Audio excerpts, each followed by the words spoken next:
वाहिगुरु जी दा खालसा वाहिगुरु जी दी फतेह। बोले सो निहाल सत श्री अकाल। गुरु नानक देव जी को सभी धर्मों के लोग मानते हैं। उन्होंने सिख धर्म की स्थापना की और वे सिखों के पहले गुरु थे। गुरु नानक ने अपने उपदेशों से सामाजिक एकता और सद्भाव की ज्योति जलाई थी। आइए जानते हैं गुरु नानक देव जी के विचारों को। कोई भी ईश्वर को तर्क द्वारा नहीं समझा सकता, भले वो युगों तक तर्क करता रहे। हम मृत्यु को बुरा नहीं कहते अगर हम जानते कि वास्तव में मरा कैसे जाता है। भगवान के लिए खुशियों के गीत गाओ, भगवान के नाम की सेवा करो और उसके सेवकों के सेवक बन जाओ। हे ईश्वर, तेरी हजारों आंखें हैं और फिर भी एक आंख भी नहीं। तेरे हजारों रूप हैं, फिर भी एक रूप भी नहीं। धन वैभव से युक्त बड़े बड़े राज्यों के राजा महाराजाओं की तुलना भी उस चींटी से नहीं की जा सकती, इसमें भगवान का प्रेम भरा हो। ना मैं एक बच्चा हूं, ना एक नवयुवक, ना ही मैं पौराणिक हूं, ना ही किसी जाति का हूं। उसकी चमक में सब कुछ प्रकाशमान है। मेरा जन्म नहीं हुआ है, भला मेरा जन्म या मृत्यु कैसे हो सकती है। दुनिया में किसी भी व्यक्ति को भ्रम में नहीं रहना चाहिए। बिना गुरु के कोई भी दूसरे किनारे तक नहीं जा सकता। भगवान एक हैं, लेकिन उसके कई रूप हैं। वो सभी का जन्मदाता है और वो खुद मनुष्य का रूप लेता है। सब धर्मों और जातियों के लोग एक हैं। सदैव परोपकार करो, सच्चा जीवन निर्वाह करो। परमात्मा एक है और उसके लिए सब एक समान है। ईश्वर हर जगह है, हम सबका पिता वही है, इसलिए सबके साथ प्रेम पूर्वक रहना चाहिए। अपने हाथों से मेहनत कर, लोभ का त्याग कर एवं अच्छे साधनों से धन का अर्जन करना चाहिए।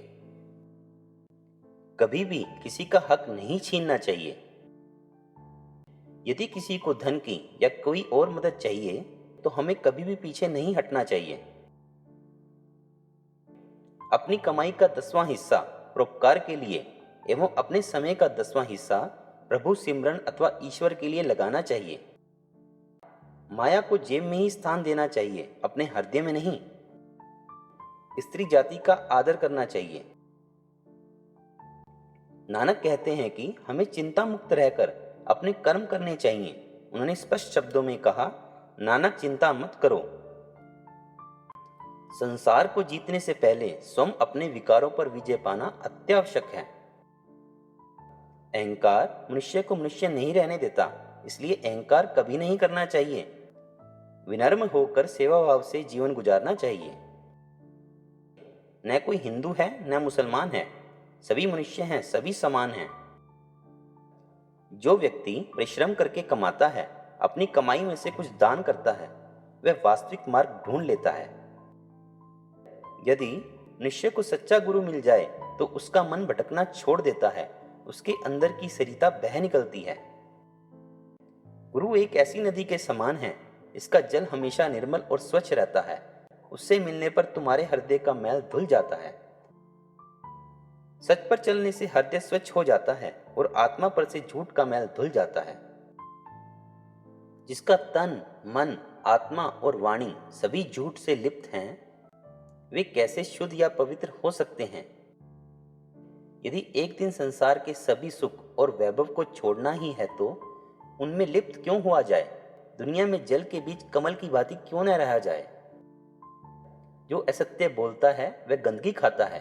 जो स्वयं भ्रम में पड़ा हुआ है वह दूसरों को सत्य बोलने का उपदेश कैसे दे सकता है।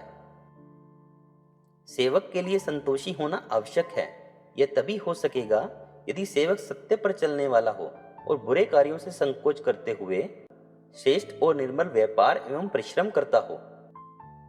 मोह को जलाकर और उसे घिसकर स्याही बनाओ, बुद्धि को श्रेष्ठ कागज बनाओ, प्रेम को कलम बनाओ और चित्त को लेखक। ऐसे लोग जिनका मुंह और वाणी स्वच्छ और शुद्ध है, वे अनेक व्यक्तियों को स्वच्छ और शुद्ध बना देते हैं। जब हाथ, पैर और शरीर गंदा हो जाता है तो जल उसे धोकर साफ कर देता है। जब कपड़े गंदे हो जाते हैं तो साबुन उसे साफ कर देता है।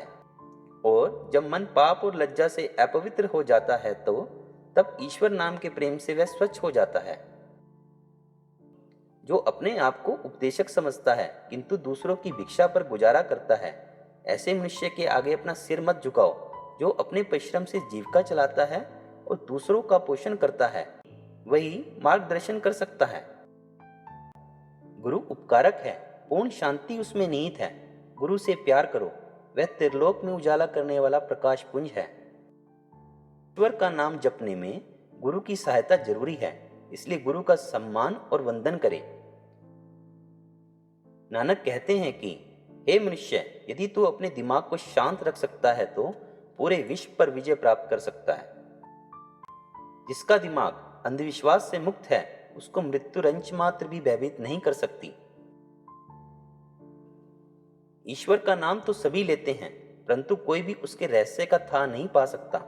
यदि कोई गुरु की कृपा से अपने भीतर ईश्वर का नाम बिठा ले तो ही उसे फल प्राप्ति हो सकती है। नानक कहते हैं, तू संतों के सत्य वचनों को सुन, क्योंकि संत वही कहते हैं जो वे प्रत्यक्ष देख चुके हैं। जो शरीर में देवता का निवास कर देता है वही गुरु है। सब कुछ उन्हीं की इच्छा और उन्हीं के नाम से होता है। यदि कोई स्वयं को महान मान ले तो उसका अंत वहीं हो जाता है, फिर वह आगे नहीं बढ़ सकता। संत ही मनुष्य के सच्चे मित्र होते हैं, क्योंकि वे ही हमें ईश्वर भक्ति के उन्माद में सरोवर कर सकते हैं। प्रेम भक्ति से युक्त सत्पुरुष के दर्शन से न केवल चित्त स्थिर होता है, बल्कि सारे बंधनों से मुक्ति मिल जाती है। गुरु द्वारा ही आपके जीवन में प्रकाश संभव है। गुरु उपकारक है, उसमें पूर्ण शांति निहित है। गुरु ही तीनों लोकों में उजाला करने वाला प्रकाश पुंज है।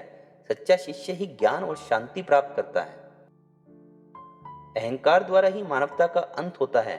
अहंकार कभी नहीं करना चाहिए, बल्कि हृदय से सेवा भाव रख जीवन व्यतीत करना चाहिए। सांसारिक प्रेम की लौ को जलाओ और राग की स्याही बनाओ। हृदय को कलम बनाओ, बुद्धि को लेखक बनाओ।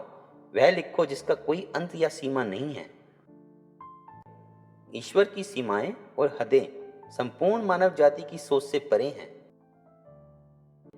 सत्य को जानना हर एक चीज से बड़ा है और उससे भी बड़ा है सच्चाई से जीना। जब आप किसी की मदद करते हैं तो भगवान आपकी मदद करता है। हमेशा दूसरों की मदद के लिए आगे रहो। अकेले ही लगातार एकांत में ध्यान करते रहो, क्योंकि जो एकांत में ध्यान करता है वह परम आनंद को प्राप्त करता है।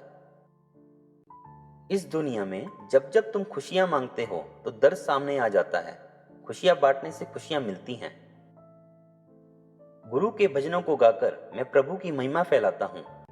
नानक, सच्चे नाम की प्रशंसा करके मैंने पूर्ण प्रभु को प्राप्त किया है। यह दुनिया कठिनाइयों से भरी हुई है। जिसे खुद पर भरोसा होता है वही विजेता कहलाता है। सिर्फ वही शब्द बोलने चाहिए जो शब्द हमें सम्मान दिलाते हों। दुनिया के किसी भी व्यक्ति को भ्रम में नहीं रहना चाहिए। बिना गुरु के कोई भी दूसरे किनारे तक नहीं जा सकता। न स्वयं दुखी हो और न ही किसी को दुख दे। तो दोस्तों, आज के लिए इतना ही। गुरु साहिब तो ज्ञान है, आलोक है, मार्गदर्शन है, ज्ञान चक्षु है, माता पिता है, परमेश्वर है और आज भी गुरु ग्रंथ साहिब के रूप में हर पल हर क्षण हमारे समीप हैं। ऐसे सदगुरु को कोटि कोटि प्रणाम। आपको गुरु नानक देव जी के अनमोल विचारों का यह संकलन कैसा लगा, प्लीज़ हमें कमेंट करके जरूर बताएं। और अगर अच्छा लगे तो लाइक करें और अपने दोस्तों के साथ शेयर करें और हमारा चैनल सब्सक्राइब करें। आपके भीतर बैठे परमात्मा को मेरा प्रणाम। धन्यवाद।